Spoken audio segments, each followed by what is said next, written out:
তোমরা যারা বিয়ের ভিডিও চাইছো, ভিডিওটা তাদের জন্য ভাবছিলাম যে দিব না, দিলে সেই রাতেই দিয়ে দিতাম। তারপরেও আবার দেখি অনেকগুলো কমেন্ট আছে। তোমরা ভিডিওটাতে শুধু জামাই ছাড়া সবকিছুই কিন্তু দেখতে পাবা, জামাই নাই, জামাই ছাড়া বিয়ে, বুঝছো? জামাই হচ্ছে বিদেশ আছে। আর সাজানোর দায়িত্বটা তো সবসময় আমার উপরেই থাকে। সবাই বলে আমি সাজাইলে অনেক বেশি কিউট লাগে দেখতে, মানে দেখতে এমনি সুন্দর হয়ে যায়, এটা বলে সবাই, বাট আমার এইটাই মনে হয়। সাজানো আর হচ্ছে ভিডিও করা, এই দুইটা হচ্ছে আমার শখ।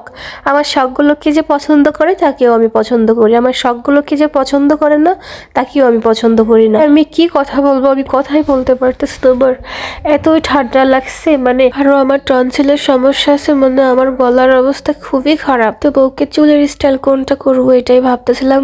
মাশাআল্লাহ চুলগুলো অনেক বড়, দেখতেও কিউট আছে। এখন শাড়ি পরানোটা অনেক সুন্দর হয়েছে না? সবকিছু আমি করছি। এখন বেশিরভাগ মানুষ ভিডিও করে, এতটা খ্যাত আমার মনে হয় না যে মানুষ এখন আছে কিছু কিছু আছে, আমাদের নড়াইল জেলায় বেশি আছে জানো।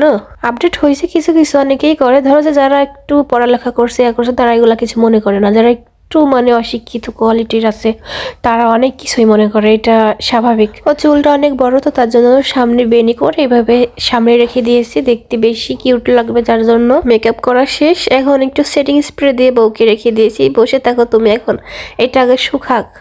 আমাদের বাড়িতেই সাজাচ্ছিলাম, তাতে কি হয়েছে জানো?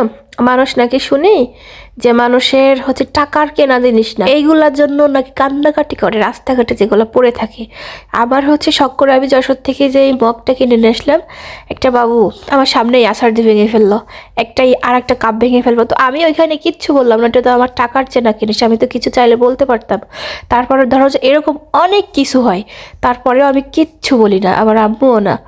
আর মানে তারপরে এটা কথার কথা তো তারপরে আসেই।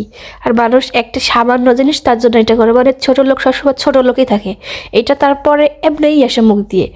তো এই দেখো বউকে সাজানো হয়ে গেছে। এবার হচ্ছে ওই যে ওদের বাড়িতে যাচ্ছে, আমাদের বাড়ি থেকে সাজানো হয়ে গেছে, তো ওদের বাড়িতে যাইতে হবে এখন। একটা আপু আমাকে কমেন্ট করছিল, আপু তুমি যে বাড়িতে মানে সবাইকে এরকম করে নিয়ে আসো, এত কিছু নষ্ট করো, তোমার আম্মু তোমাকে মারে না? মারে না গো, এখানে আমাকে মারাই উচিত। আমি পরে ভাবি যা যা হয়, তারপরে আমার আম্মু কিছুই বলে না।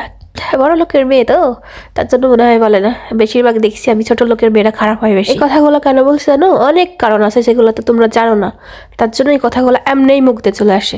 তারপর হচ্ছে খাবার আইটেম ছিল এই যে চিংড়ি মাছ ছিল, ডাল ছিল, গরুর মাংস ছিল, ডিম ছিল, রোস্ট ছিল, পোলাও, সাদা ভাত, দই। শুধু রোস্টটাই শেষ হয়ে গেছিল, সালাদ সবকিছুই ছিল। ওকে কিন্তু নিয়ে গেছে জানো, বউ তো দেখি খুব খুশি, হাসতে হাসতে চলে যাচ্ছে।